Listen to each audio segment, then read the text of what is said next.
ఏం గుడి స్వామి ఇదే? ఇదే ఒంటిమిట్ట శ్రీ కోదండరామస్వామి వారి గుడి. ఈ ఒంటిమిట్ట కోదండరామస్వామి గుడి కడపకి 25 కిలోమీటర్ల దూరంలో ఉంది. కడప అంటే బాంబులకు దా ఫేమస్ అంటారు కదా స్వామి. అది సినిమాల పరంగా చూస్తే,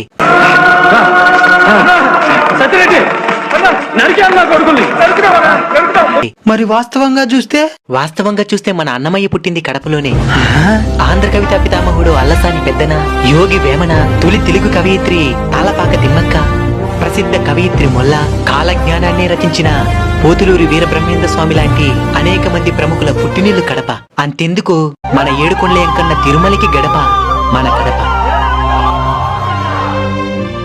ఈ గుడిలో సీతారామ లక్ష్మణులు ముగ్గురు ఒకే శిల మీద కొలువుదీరి ఉన్నారు. అందుకే ఈ ఒంటిమిట్టని ఏకశిలా నగరం అని కూడా పిలిచేవారు. ఇక్కడ గల సీతారాములను జాంబవంతుడు ప్రతిష్ఠించినట్టు చరిత్ర చెబుతోంది. బమ్మేర పోతన గారు ఆంధ్ర మహాభాగవతాన్ని రచించింది ఈ గుడిలోనే.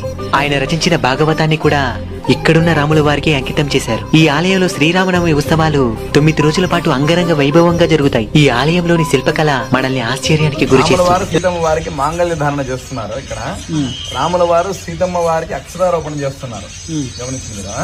సీతమ్మ ఏ విధంగా చేస్తుంటే ఒక పీట వేసుంటే జనక మహారాజు వెనకలు పట్టుకుంటే అంటే స్వామి అంత హైట్.